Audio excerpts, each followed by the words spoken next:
Good morning mga katropa. Magandang umaga sa inyong lahat. Mayroon tayong Nescafe stick. Kakape tayo. Oh, yan kinakape natin. Walang asukal. Ang ating ngayon dagdag kaalaman. Makinig kayo. May makukuha tayong kaalaman dito. Itong mundo natin ay maingay at magulo. Magulo ang mundo, maingay. Ang kapayapaan ay nagmumula sa atin sarili.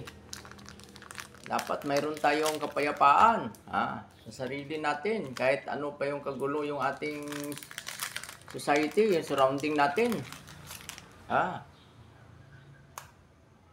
Yung silence mo, yung pananahimik mo, mayroong comfort at enjoyment sa silence. Ang mga taong nag-enjoy sa kanilang pag-iisa, ayun ang mga matatalino at malalalim na mga tao, mga mababait.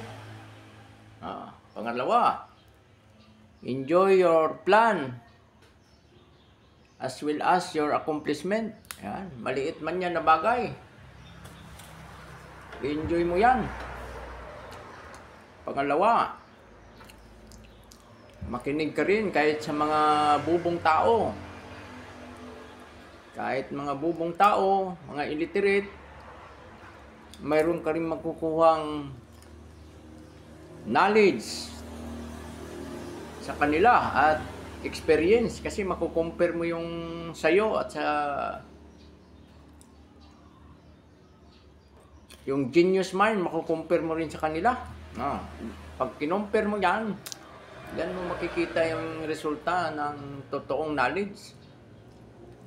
Pangalawa, iwasan mo yung mga taong palabisyo. Nagsusugal, naninigarilyo, nagda-drugs, nasinggiro. Ako, wala akong bisyo. Kasi wala na nga akong makain. Anong ibibisyo ko? Bisyo natin ito, vlogging. Pangatlo, don't compare yourself to others. Huwag mong ikumpara yung sarili mo sa iba, kasi magiging frustrated ka. Gaano man ikaw kagwapo, kagwapa, mayroon pa rin ibang mas gwapo sa'yo. Gaano ka man katalino, mayroon mas matalino sa'yo. Gaano ka man kayaman, mayroon mas mayaman sa'yo. So, if you compare yourself to others, magiging frustrated ka. Tapos, pag tumulong ka at nagmahal, don't expect na babalikan ka. Hindi lahat ng tao parehas ng puso at utak sa'yo. Pang-apat, ay laging kumapit sa Diyos. Yan ang totoong kapayapaan at kasayahan. Yung relasyon natin sa Diyos nating may likha.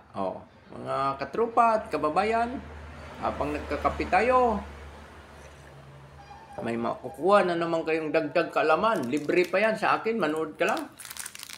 Kahit hindi ka na mag-share, mag-likes o mag-heart, manood ka lang. Libre. May makukuha kang kaalaman, mga lihim na kaalaman. Magagamit mo yan sa sarili mo, sa anak mo, sa pamilya mo. Bye-bye mga katropa.